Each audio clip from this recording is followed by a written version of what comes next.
Bienvenue sur Queer Afro, le podcast qui chaque mois donne de la voix à une personne de la communauté LGBT d'Afrique résidant sur le continent ou dans la diaspora afin qu'elle nous raconte son histoire.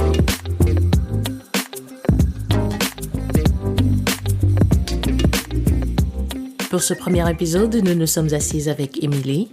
Ensemble, nous avons évoqué de nombreux sujets, parmi lesquels la nécessité de son coming out, le rejet de la famille, la religion, les relations amoureuses homosexuelles et plein d'autres. Sans plus tarder, déroulons-le le tapis.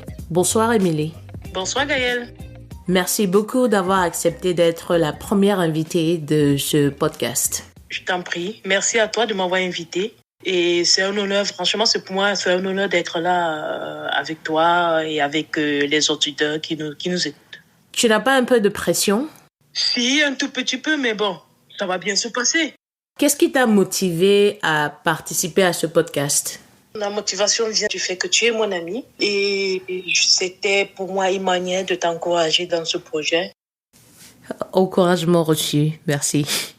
Alors, 2 questions avant qu'on ne rentre dans le vif de cette interview. La première, c'est quel pronom utilises-tu? Moi, je préfère plus elle. Et la deuxième, dans le sigle LGBTIQ+, à quelle lettre t'identifies-tu? Bon, est-ce qu'on est obligé à tout prix de s'identifier? Non, on n'est pas obligé de s'identifier. Je crois que c'est pour ça qu'on a queer ou questioning. Des gens qui se posent des questions ou qui ne veulent pas s'identifier. C'est-à-dire que si tu prends queer, tu rentreras dans la grande liste des gens qui ne veulent pas appartenir soit à lesbien, soit à gay, soit à transgenre. Moi, j'appartiens à ce genre de personnes. En fait, je ne veux pas appartenir à un groupe. Mais je ne me pose pas de questions sur ma sexualité. Je connais très bien où je vais. Donc, c'est juste que je ne veux pas qu'on me mette dans une catégorie. Je ne veux pas être catégorisée, en fait. Ça, c'est fait. Merci beaucoup. Pour ceux qui ne te connaissent pas, Emily, est-ce que tu pourrais te présenter, nous dire qui tu es, d'où tu viens, ce que tu fais dans la vie et où tu vis en ce moment? Je suis une jeune fille camerounaise, âgée de 38 ans. Je réside actuellement dans le sud de la France. J'ai vécu avant aussi en Allemagne. Maintenant, je vis dans le sud. Je travaille dans un domaine un peu très masculin, c'est-à-dire la mécanique, poids lourd, engins, bus et tout. Donc, je fais dans la vente, l'achat, l'optimisation des procédés de l'entreprise. Donc, voilà en gros ce que je fais et un peu sur ma personne. J'ai une question sur la profession, qui est un domaine masculin, mais on va y revenir. Non, il n'y a pas de souci. Tu as dit durant l'identification dans le sigle que tu ne souhaites pas appartenir à un groupe, mais tu sais à quel niveau se situe ta sexualité. Donc, est-ce que tu te considères hors du placard ou encore dans le placard? Ce qui m'intéresserait, c'est de savoir qu'est-ce qu'on entend effectivement par sortir du placard. Parce que pour moi, je pense que je sors du placard presque tous les jours. À chaque fois que je dis à quelqu'un que bon, oui, au fait, je suis attirée par les femmes, j'aime les femmes. Donc pour moi, c'est une nouvelle sortie du placard en fait, par rapport à cette personne. En fait, je crois que ici, si on doit définir un peu ce que sortir du placard veut dire, ça voudra dire la première fois que Dieu a dit à des proches qui te sont chers, ça peut être des parents, des sœurs, et on est d'accord que sortir du placard, c'est un process continu et perpétuel, voire journalier, comme tu le disais, mais la première fois que tu l'as dit à quelqu'un qui t'était proche.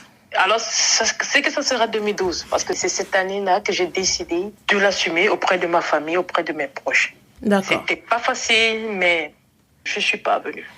Alors, quelle est la première personne à qui tu as dévoilé ton homosexualité? La toute première personne à qui je l'ai dévoilée à mon meilleur ami. En fait, c'est lui qui m'a forcé à me dévoiler, en fait. Comment ça? Un jour, il vient à la maison, bon, on était encore dans les chambres d'étudiants en Allemagne. Il vient, j'avais préparé, on avait mangé, on était en train de papoter et tout. Et là, il me dit, je vais parler. Je lui dis, oui, voici, qu'est-ce qu'il y a? Il me dit, tu sais, il y a beaucoup de... parce qu'en fait, vous voyez, en Allemagne, la communauté camerounaise, elle est très petite et ça bavarde énormément. Il me dit, il y a des gars camerounais qui sont en train de dire qu'apparemment, toi, tu aimes les femmes et tout et tout. Et je lui ai dit que oui, ok. Je disais ok, mais je n'arrivais pas encore à m'assumer en fait. J'avais une petite crainte au fond de moi. Il me dit, mais tu sais, moi je vais te dire une chose. Il faut vivre ta vie, tu n'as qu'une vie. Pourquoi tu veux laisser les gens te juger? Et je sais pas, au fur et à mesure qu'on causait, j'ai senti le besoin de m'affirmer devant lui. Donc, après tous ces conseils, après, il m'a donné de la motivation. Il m'a dit, il faut assumer, il faut vivre ta vie. Donc, du coup, je lui ai dit, oui, c'est vrai. Et je suis attirée par les femmes, j'aime les...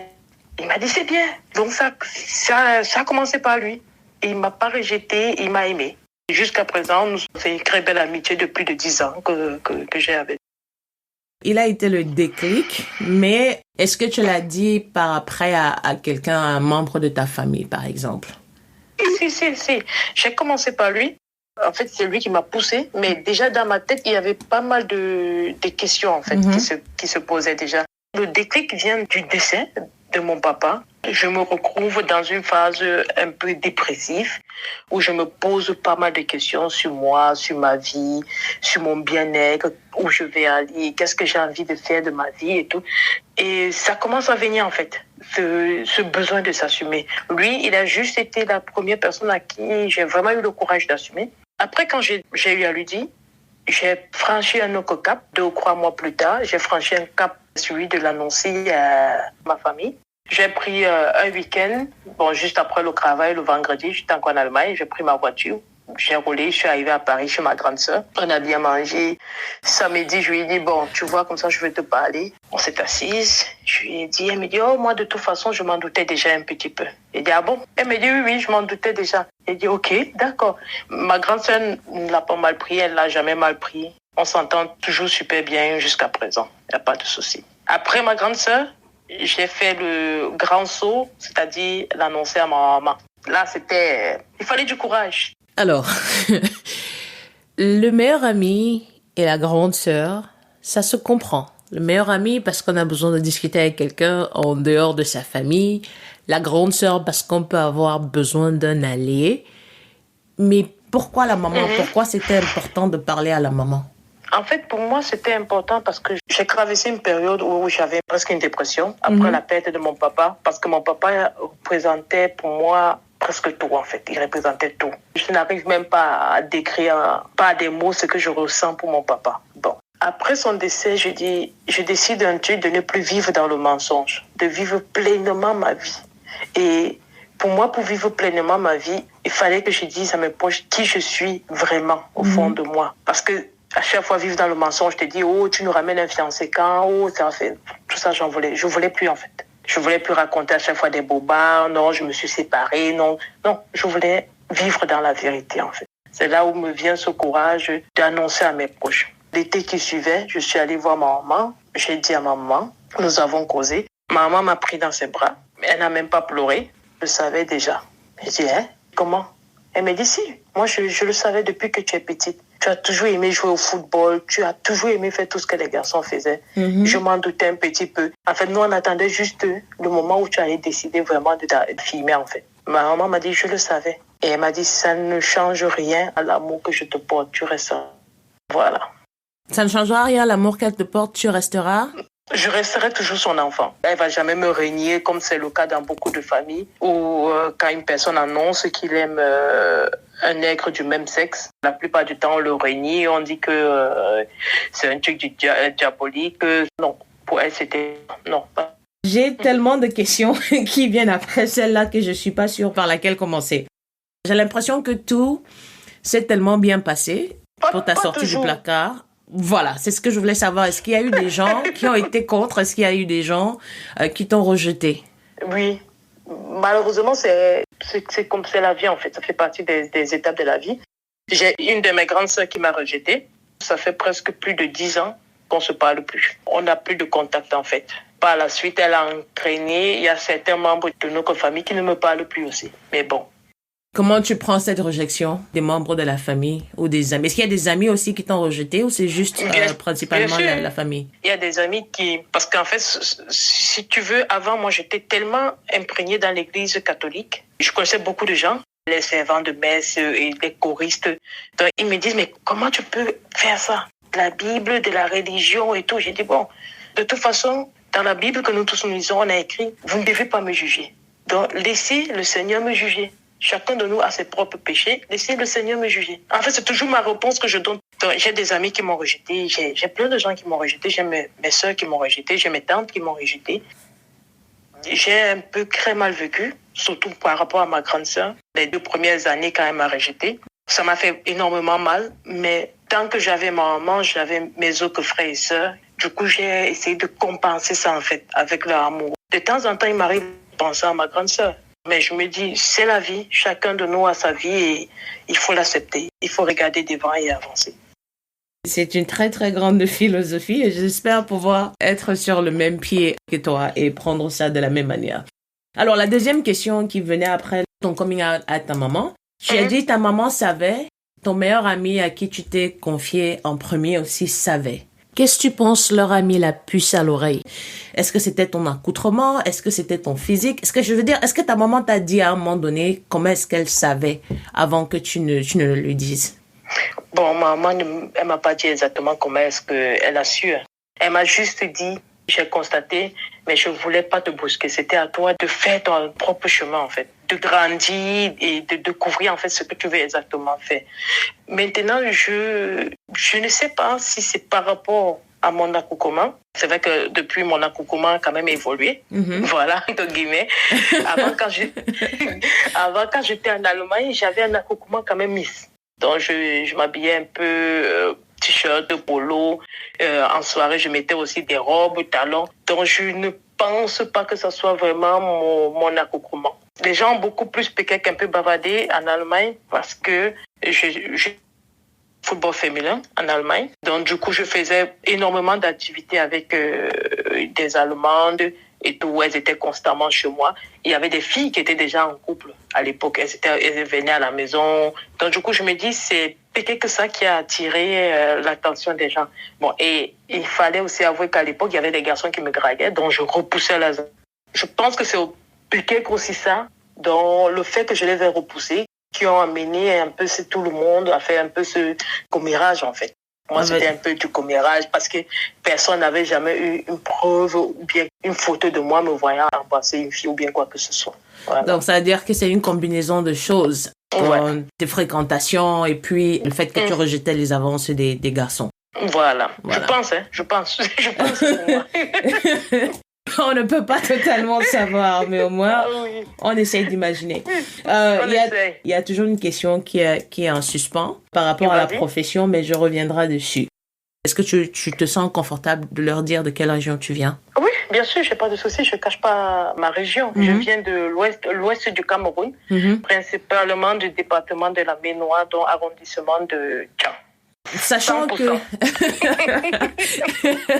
Sachant que dans l'ouest du Cameroun, vous êtes l'une des rares tribus qui a gardé ses traditions, ses us et coutumes. Je me demande en fait, il y a 2 questions. Est-ce que tu penses que tu aurais dit à tes proches, par exemple, si ton père était encore en vie, est-ce que tu penses que tu aurais eu le courage de lui dire que, voilà, papa, je suis? Ça, c'est la première question.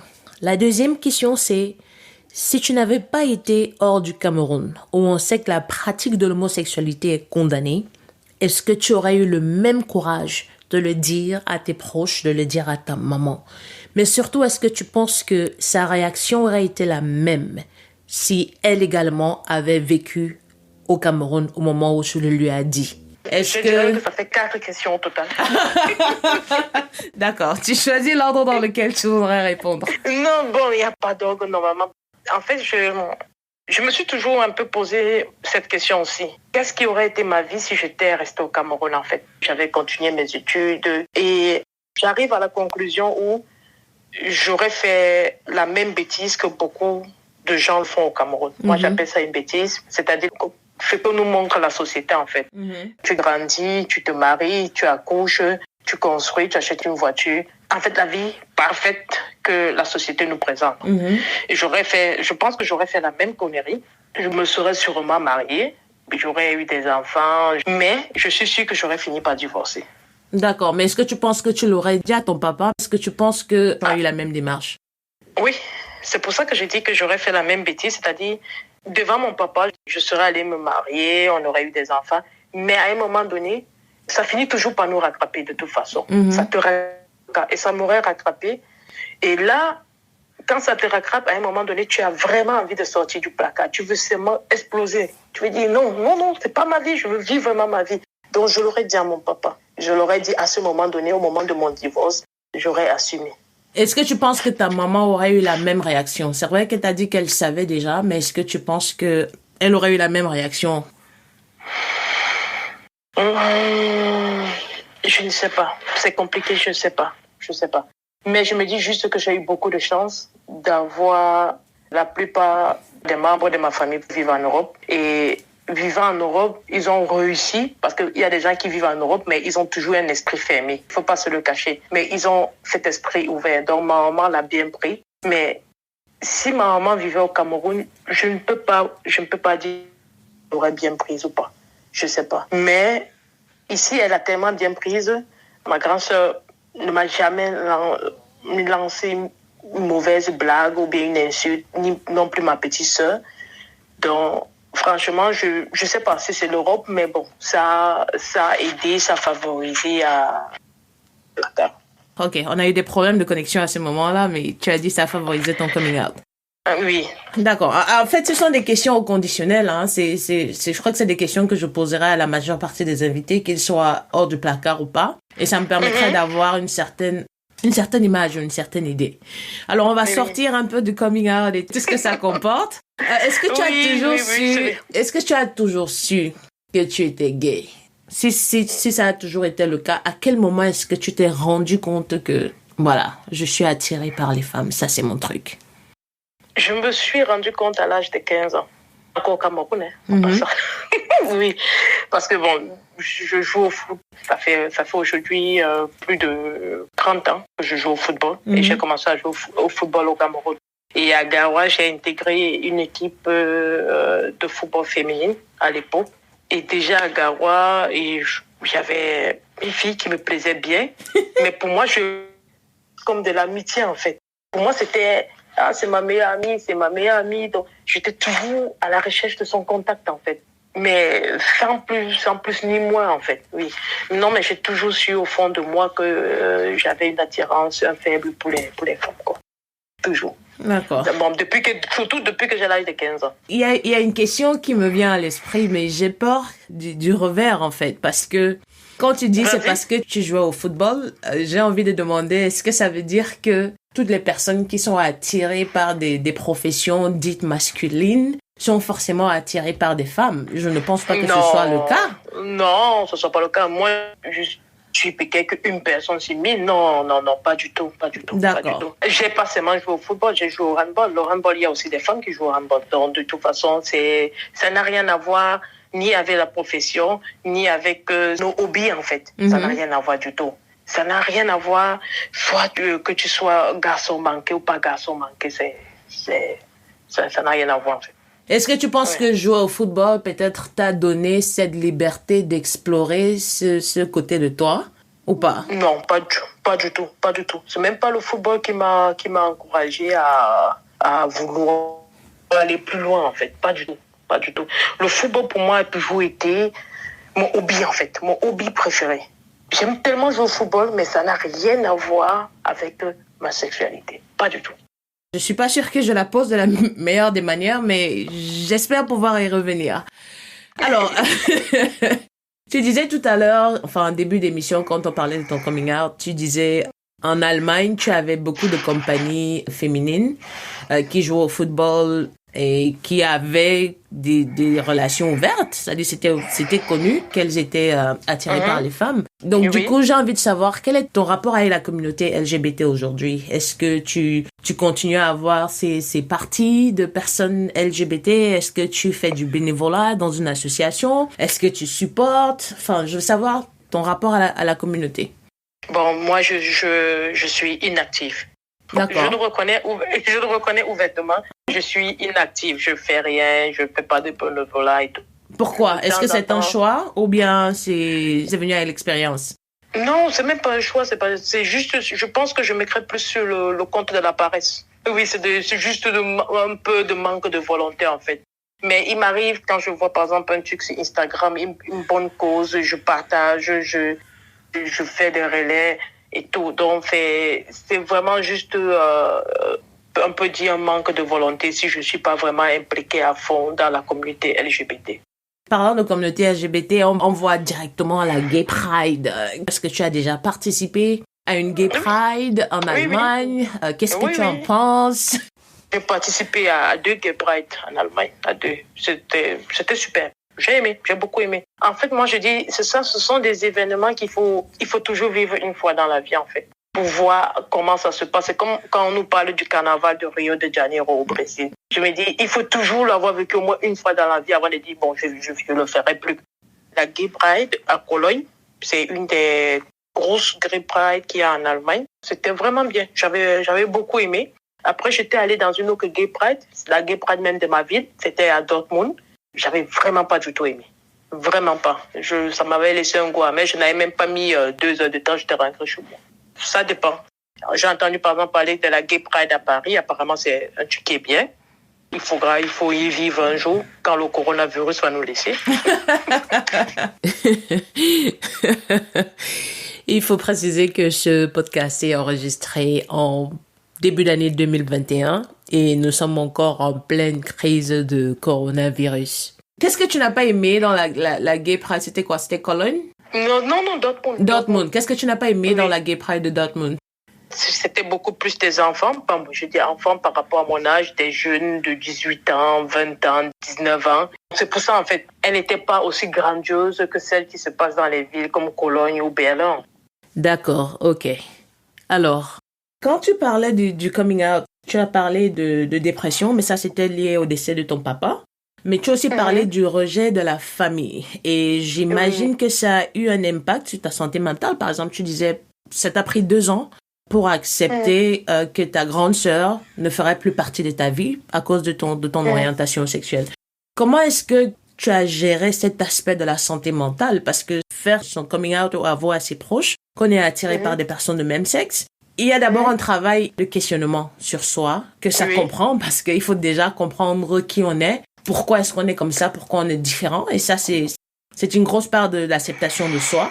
Mais maintenant, après, il faut gérer la pression des pairs, de la société, de la famille. Par exemple, au travail, des amis. Mais la première question, c'est de savoir comment tu es parvenu à gérer ce rejet de la famille. Quel impact ça a eu sur ta santé mentale et comment est-ce que tu es parvenu à gérer ça? Bon, au niveau de la famille, ça n'a pas eu un aussi grand impact, on va dire, parce que, comme je le dis, il n'y a que l'une de mes grandes sœurs et une de mes tantes. Malheureusement, ma tante qui m'a rejetée, c'est une tante que j'aime énormément. Donc, de temps en temps, comme je dis, il m'arrive toujours de penser à elle. Ça me fait mal. Ça me fait mal. Je ne peux pas dire que ça ne me fait pas mal jusqu'à présent. Ça me fait mal qu'elle me rejette. Mais comme je dis, c'est la vie. Pour essayer de trouver mon équilibre entre le rejet de ma grande sœur, de ma tante, et sur ceux qui m'ont accepté, qui continuent d'aimer malgré mon orientation. Et moi, j'ai mis une autre partie de ma santé dans le sport, en fait. J'ai besoin de faire du sport pour être équilibré. Si je ne le fais pas, je ne suis pas équilibré. C'est comme s'il y avait un truc qui me manque à chaque fois. Le sport permet pour moi de me ressourcer, de m'évader. D'accord. Et c'est grâce au sport, grâce à ma famille, ceux qui m'ont toujours soutenu, que je réussis à garder le cap et de toujours avancer. Donc, pas de psychologue? Non, pas de psychologue. J'ai pas eu à faire un retour au psychologue. J'ai toujours eu des très bons amis qui ont toujours su me mettre une oreille. Et il faut avouer que j'ai une relation, un lien très très fort avec ma maman. Elle est toujours là pour moi, même s'il y a quoi qu'il se passe, quoi qu'il arrive, elle est là. Donc je l'appelle, je dis maman, je vais pas bien, on parle. Elle m'écoute, elle me reconforte, elle me donne de la force, elle me soutient. Donc du coup, j'ai jamais eu recours à un psychologue. Non. Il faudra qu'on parle à maman pour savoir qu'on ait sa version des faits, pour savoir comment est-ce qu'elle a géré tout ça en fait. Ce serait bien qu'on l'ait dans le podcast un de ces jours. Il n'y a pas de souci. Je veux souffler 2 ou 3 mots déjà. Oui. Il n'y a pas de problème. Au niveau du travail, comment ça se passe? Bon, au niveau du travail, j'avais un boulot en Allemagne. Où certains collègues, moi je suis pas du genre, je viens avec la pancarte, j'aime les femmes. Non, pas du tout. Et il y avait certains collègues qui m'avaient posé des questions, est-ce que tu as un copain? J'ai dit non, j'ai pas un copain. Bon, quand tu veux crofugner à un moment, je lui ai dit que oui, bon, j'ai une copine. Et dans ce boulot en Allemagne, j'avais jamais eu de remarques désagréables ou quoi que ce soit. Bon, généralement, jusqu'à présent, on peut dire, je touche du bois, que ça continue comme ça. Et même si ça continue pas comme ça, je m'en fous. C'est mon orientation, je mène ma vie. Et si ça plaît pas à quelqu'un, bon, je t'ai rien demandé. Hein. Mais si c'était ton patron, supposons c'était ton patron, c'est-à-dire tu viens d'être embauché dans une entreprise et le patron te dit, voilà, je veux pas de personnes queer dans mon entreprise. Qu'est-ce que tu ferais? Mais je cherche un autre boulot, hein. C'est tout. C'est tout. Non, mais pourquoi est-ce qu'on veut se compliquer la vie? Tu peux pas aller travailler quelque part où tu ne te sens pas. Dans ce boulot, tu passes les 3/4 de ton temps. Donc, il faut aller dans un boulot, faire un boulot que tu aimes. Tu peux pas aller dans un boulot où tu seras oppressé à cause de ton orientation. Non, je suis désolée. Si j'arrive dans un boulot, mon patron me dit qu'il n'aime pas les cœurs, mais tout est dit, je retourne chez moi, je cherche autre chose, c'est tout. C'est très beau tout ça, mais sortons un peu du cadre européen pour rentrer en Afrique 2 secondes, au Cameroun principalement, où on sait que c'est difficile d'avoir du travail. Donc, tu veux me dire que si tu étais embauché dans une compagnie et que cette compagnie n'accepte pas les personnes LGBT, je rappelle, hein, c'est difficile d'avoir du travail, et tu es embauché dans ces conditions difficiles-là, et ton patron te dit, je ne veux pas de personnes LGBT dans ma compagnie. Tu irais à l'encontre de ton patron au risque de perdre ton travail? Non, là, c'est un peu... Tu caches, non, pour pouvoir survivre et avoir de quoi vivre. Tu dois aussi vivre. Non, tu caches. Et parlant de ce rejet, et toujours dans le cadre du rejet, est-ce que il t'est déjà arrivé de subir des mésaventures, d'avoir des mésaventures liées à ton orientation sexuelle? Franchement, là, je sais pas si je suis chanceuse ou pas, mais non. J'ai pas encore vécu un truc désagréable, ou bien j'entends souvent dans les insultes, ou bien quand ils marchent dans la rue. Franchement, non. J'ai pas vécu ça encore. Pas du tout. Tu fais partie des unicornes? C'est pour ça que je dis, je sais pas, mais jusqu'à présent, j'ai pas. Une fois, j'ai vécu une scène, c'est vrai, j'ai vécu une scène à Douala. On était avec des amis au niveau de Koto. En fait, on marchait. De Koto, tu as dit? Oui, au niveau d'Antenne Koto. Il y a certains mototaximans qui ont commencé à dire, ah, voici les lesbiennes, ah, voici les lesbiennes. Mais franchement, on était 6 filles. Mais on n'a même pas prêté attention, on a continué nos routes. En fait, c'est simple. Quand tu as ce genre de remarques ou bien quand on vous lance des propos désagréables, le mieux, c'est de même pas répondre, de continuer son chemin, en fait. C'est tout. Ça vaut pas la peine. Wow. Pour moi, à mon avis, ça vaut pas la peine. Donc, tu continues ton chemin et... Ok. Alors, je crois que c'est pas ton cas, principalement parce que je crois que ta maman, elle survient à ses besoins et tes frères et sœurs également. Mais que penses-tu, en fait, de la relation parent-enfant lorsqu'on sait que l'enfant est homo et subvient aux besoins de la famille? Est-ce que tu penses qu'ils sont plus conciliants? Est-ce qu'ils sont plus enclins à accepter la sexualité de l'enfant parce qu'il subvient aux besoins? C'est l'enfant qui subvient aux besoins de la famille, c'est ça? Oui, mais il est homosexuel. Est-ce que tu penses que ça permet à la famille d'être un peu plus ouverte ou bien ça n'a aucun impact? Je dirais que ça peut avoir un impact comme ça ne peut pas avoir un impact. Il y a des familles où ça peut avoir un impact où la famille, bon, tout le monde fait que non, en fait, tout repose sur X. Mm-hmm. Si aujourd'hui, nous rejetons X, on n'aura plus rien. Ils se mettent à faire, à jouer, à devenir, ils deviennent des hypocrites, en fait, si on peut dire. Et puis, ils font devant lui comme s'il l'aime, comme s'il accepte. Mais dans le dos tourné, on l'insulte, en fait, c'est juste de l'intérêt. Bon, il y a d'autres familles où, malgré ton orientation, te disent que non, ils n'ont pas besoin de toi. Hein. Ça dépend. Alors, en termes de médias, parce que venant du Cameroun, et je sais que les médias, il y a beaucoup de choses qui se disent sur l'orientation sexuelle. C'est une histoire des Blancs, c'est une histoire ajoutée. Généralement, quand on parle d'homosexualité... Une histoire de religion. Ouais, de pédophilie et tout ce que ça comporte. Donc, du coup, quel rôle penses-tu que les médias ont joué ou continuent de jouer dans la compréhension et l'acceptation de ton orientation sexuelle? Par exemple, à tes 15 ans, puisque c'est l'année durant laquelle tu as vraiment découvert que voilà, J'aime beaucoup les femmes. Est-ce que tu penses que les médias t'ont aidé à définir ton orientation sexuelle? Non, pas du tout. Moi, les médias ne m'ont pas aidé parce que à l'époque, si tu te rappelles bien, à l'époque de nos 15 ans, qu'est-ce qui passait à la télé? C'était les Melrose Place, les Beverly Hills. Et à cette époque, il n'y avait même pas une série qui parlait de l'homosexualité. Donc, pour moi, les médias ne m'ont aidé à rien. Les médias ont commencé à m'aider quand je suis arrivée en Allemagne. Parce que là-bas, la télé, elle n'est pas censurée. Il y avait des films gays et toutes les choses comme ça. Mais au Cameroun, les médias ne m'ont aidé à rien du tout. Quand tu dis qu'ils ne t'ont aidé en rien, je suis désolée d'avoir coupé. Quand tu dis qu'ils ne t'ont aidé en rien, est-ce que c'est parce qu'ils projetaient une image négative ou est-ce que c'est parce qu'ils n'en parlaient pas du tout? À l'époque, ils n'en parlaient pas du tout. Ils ne projetaient même pas une image négative. Ils n'en parlaient pas du tout. Et même à l'époque, à l'église catholique, je me rappelle, on n'en parlait même pas du tout. En fait, c'était comme des thèmes qui étaient tabous.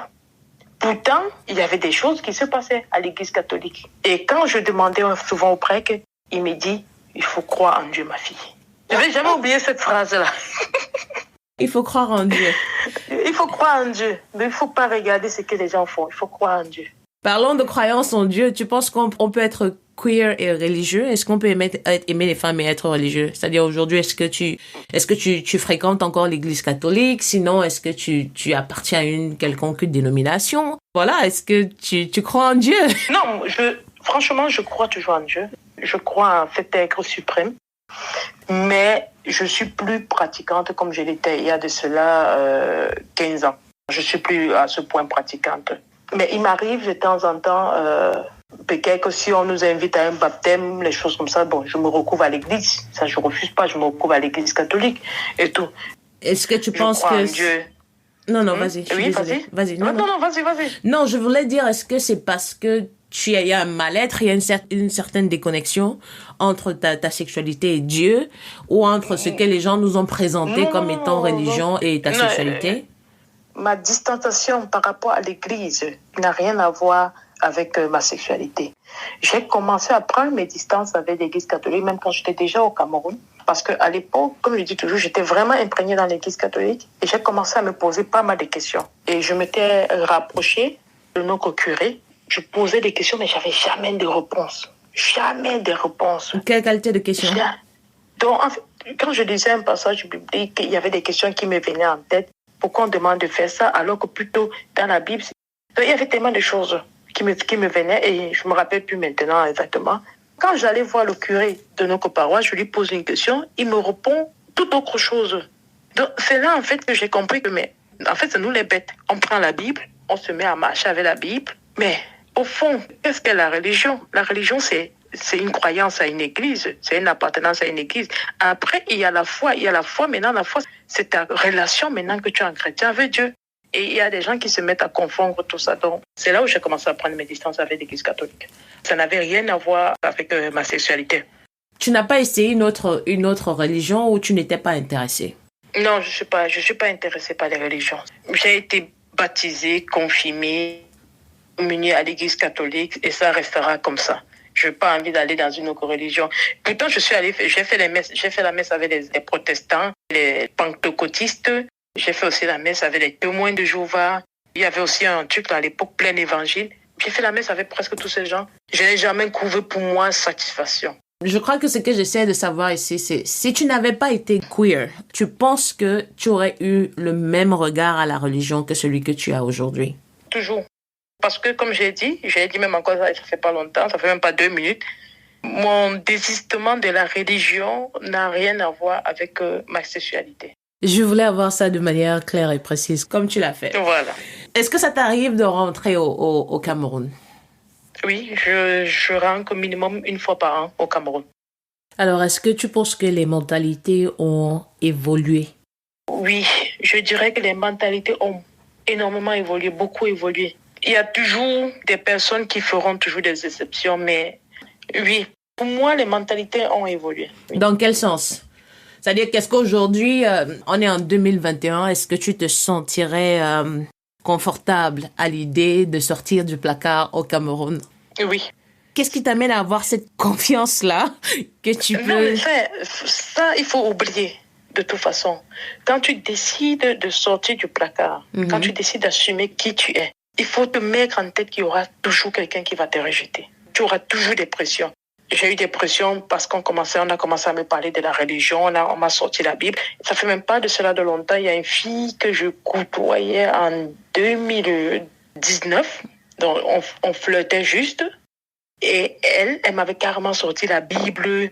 Il faut te repentir, le chemin que tu es en train de prendre. Je dis, oh, calme-toi. Chacun vit sa vie. Si tu veux pas être gay, ça va. Chacun suit sa route, quoi. Mais ne viens pas me sortir la Bible et tout. Il n'y a pas de cela. 2 jours, tu étais avec moi à l'hôtel, donc. Il faut laisser tomber. Voilà. Donc, c'était la petite anecdote. C'est-à-dire qu'il y a 2 jours, vous étiez dans la chambre d'hôtel. Et puis 2 jours après, elle te dit non, il faut te repentir. Voilà, on commence à me bassiner les oreilles avec la Bible. Oh, Dieu est monté, Dieu est descendu. Je dis, oh, donc ça, en 2 jours, ça a vraiment évolué dans ta tête, quoi. Peut-être elle voulait que vous alliez dans sa religion pour, je sais pas, continuer à vivre votre histoire et tout ce que ça comporte. Non. Elle dit qu'elle a demandé pardon. Elle m'avait dit qu'elle avait demandé pardon au Seigneur pour l'acte qu'elle venait de poser et tout. Wow. J'ai dit, d'accord. J'ai dit, ok, c'est bien. Et qu'il fallait que moi aussi, je revienne sur le bon chemin. Je cherche un mari, je fonde ma famille. Je dis qu'il n'y a pas de souci. Alors, est-ce que tu penses... mais c'est pour ça, pour revenir à ta question, oui. Donc, au Cameroun, moi, je pense qu'à l'heure actuelle, moi, je peux le faire au Cameroun. Mais comme je dis, ce qui est sûr, il faut savoir, il y aura des gens qui vont toujours te repousser. Il y a des gens qui ne vont pas l'accepter. Ça, il faut creux dans nos têtes, en fait. Dans tous ceux qui veulent sortir du placard. Et même ceux qui sont déjà sortis du placard doivent le garder quelque part dans leur tête. Il y aura toujours une personne qui va nous rejeter. Il y aura toujours une personne qui va venir te mettre une pression par rapport à la religion où Dieu ne veut pas, Dieu n'accepte pas. Comme celui, quand Dieu écrivait la Bible, il était avec lui. Bref.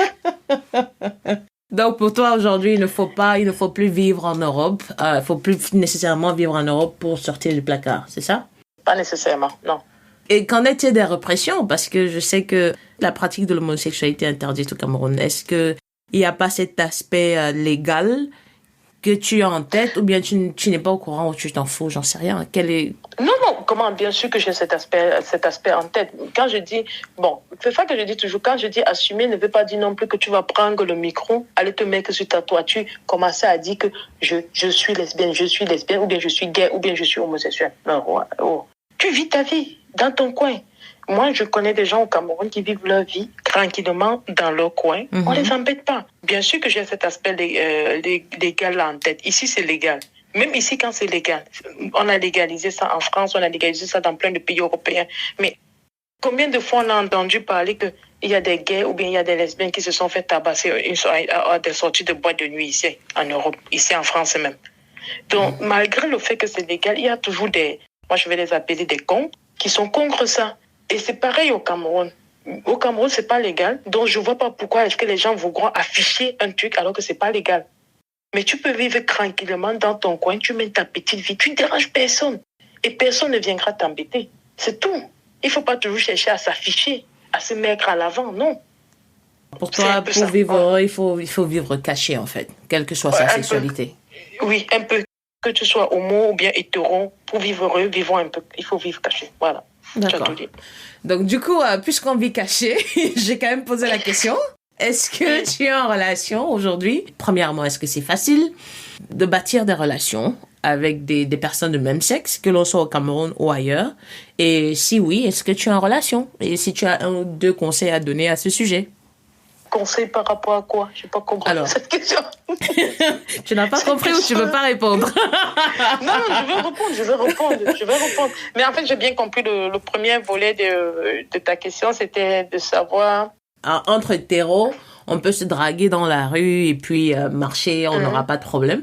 Entre gays, principalement, c'est facile de rencontrer des personnes de même sexe? Je sais pas. Je peux pas dire. Je pense pas que ce soit facile, en fait.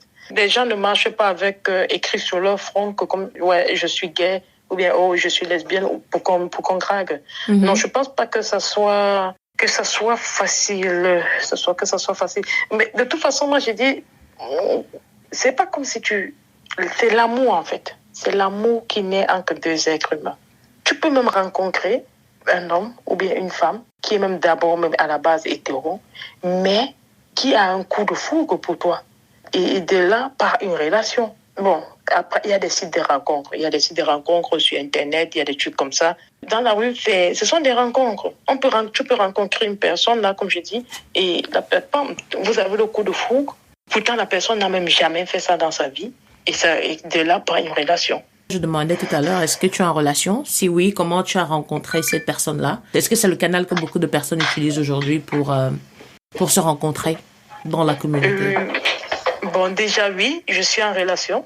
Et je l'ai rencontré comment? Bon, je vais raconter la petite anecdote qu'il y a derrière notre rencontre. D'accord. Oui. C'était presque à cette même période ici. C'était en janvier. J'étais couchée comme ça chez moi. J'étais chez moi. Une amie m'envoie une photo et me dit « Oh, j'ai trouvé une femme qui va t'aller bien. » Je dis « Comment ?» Elle me dit « Non, quand tu seras au pays, tu vas la rencontrer et tout. » Du coup, elle me balance la photo de la fille.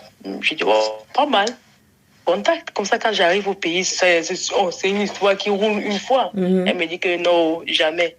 Si tu viens t'amuser, je te donne pas mon ami. D'accord. Et en février, c'était février de l'année dernière, je me rends au Cameroun et je fais tout. Franchement, j'ai tout fait. J'ai remis au ciel l'été pour avoir le numéro de... Et finalement, je l'ai eu. Quand je l'ai eu, je lui envoie un message, je l'appelle, on cause, je lui dis est-ce qu'on peut se rencontrer et tout. Et la fille me tape sec. Pourquoi est-ce que tu veux qu'on se voie?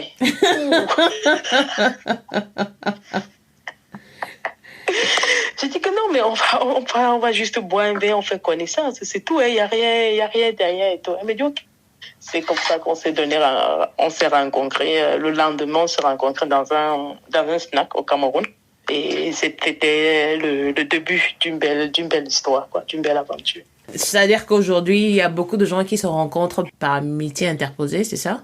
Enfin, oui, ça peut arriver, oui. Est-ce que ta copine, elle est hors du placard également? Non, elle est pas hors du placard, non. Il y a que ses amis qui savent, en fait, ses amis qui appartiennent à la communauté. Oui, il y a ses amis qui savent, ouais. Elle n'est pas encore hors du placard au niveau de la famille, mais elle a toujours une relation que devant ses amis, sans souci, sans gêne. Je crois qu'on s'achemine vers la fin, ça, ce sont les dernières questions. Quelle est ta vision de la famille? Est-ce qu'on peut être queer et fonder une famille avec une personne de même sexe et avoir des enfants, si possible? Oui, bien sûr. On peut être queer et avoir sa famille. Oui. Est-ce que c'est ton souhait? Oui, c'est mon souhait. Et pour les enfants, comment ça se fera? On passera par une banque de sperme. Je préfère passer par une banque de sperme. Pourquoi? Je le préfère en fait. Comme ça évite d'avoir des soucis avec l'ami. L'ami va commencer à te dire, oh, je dois avoir mon enfant peut-être de telle date à telle date, je dois pouvoir passer les vacances avec l'enfant. C'est pour éviter un peu tous ces soucis-là, de garde partagée ou bien quoi que ce soit. Non. Quel est ton souhait pour la communauté LGBT du Cameroun? Mon souhait, c'est qu'il y ait un peu plus qu'on continue de bosser, afin que si ça peut devenir légal au pays, ça serait aussi une bonne chose. Ouais. Qu'est-ce que la légalisation comporte pour toi? Non, ça veut dire pouvoir vivre ici, en fait, en Europe. C'est-à-dire, si je veux sortir, par exemple, avec ma femme, on va au restaurant. Si j'ai envie de lui faire un bisou au restaurant, que je puisse lui faire le bisou sans avoir une crainte que derrière moi, la gendarmerie ou la police sera là, en fait. C'est un peu ça. Tu penses que c'est un truc qui est faisable? Honnêtement, non. Mais bon, pour faire vivre. Si tout était à refaire depuis 2012, est-ce que tu le referais? Oui, sans hésiter, je le referais. Penses-tu que c'est important de faire son coming out? Je ne peux pas me mettre à la place des uns et des autres. Je me mets à ma place et pour moi, c'était important de le faire en fait. Pour moi, c'est un truc personnel. C'est chacun de nous qui doit déterminer s'il doit faire son coming out, s'il est prêt à assumer tout ce qui va avec. Et En fait, c'est personnel pour moi. Merci beaucoup, Émilie. On rentre maintenant dans la dernière partie de l'interview et c'est la partie la plus fun où je te donne un mot ou une phrase et tu me dis la première chose qui te vient à l'esprit sans réfléchir. On est d'accord? D'accord. Un héros ou une héroïne queer, si tu en as. Si j'en ai... Oh, mais son nom m'échappe. C'est Hélène, non? Hélène DeGeneres? Oui. Je crois qu'elle est l'icône de beaucoup. Oui, il y a aussi d'autres là, Portia. Oh, je crois que c'est sa femme. Mm-hmm. D'accord. Ouais. OK. Un auteur ou une auteure, si tu lis des livres? Non, je n'en ai aucun. Rien ne me vient à l'esprit. Un plat? Le tarot. D'accord. Un animal? Le chien, j'aime bien. Une phobie? Oh, je sais pas. Un hobby? Football.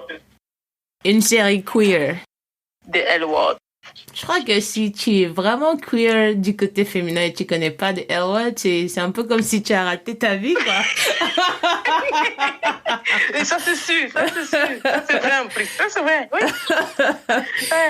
En tout cas, merci beaucoup d'avoir accepté d'être la première invitée, la toute première invitée de ce podcast. Je me joins juste à toi pour te dire que c'était un honneur pour moi, en fait. Merci à vous deux de m'avoir donné cet honneur d'être la toute première personne. Et j'espère avoir été à la hauteur de vos attentes. Plus qu'à la hauteur. Mais maintenant, la dernière question, on va se quitter avec. Est-ce qu'il y a une question que tu aurais aimé que je te pose et que je ne t'ai pas posée? Non, je ne vois pas. Quelqu'un m'a demandé quand j'allais me marier. Je crois qu'on sera au courant. S'il y a des gens qui veulent te contacter, est-ce qu'il y a un canal par lequel ils veulent passer ou tu es plutôt non? Passer par le podcast ou passer par le site internet et on relayera. Oui, on passe par le podcast, par le site internet, il n'y a pas de souci. Je répondrai.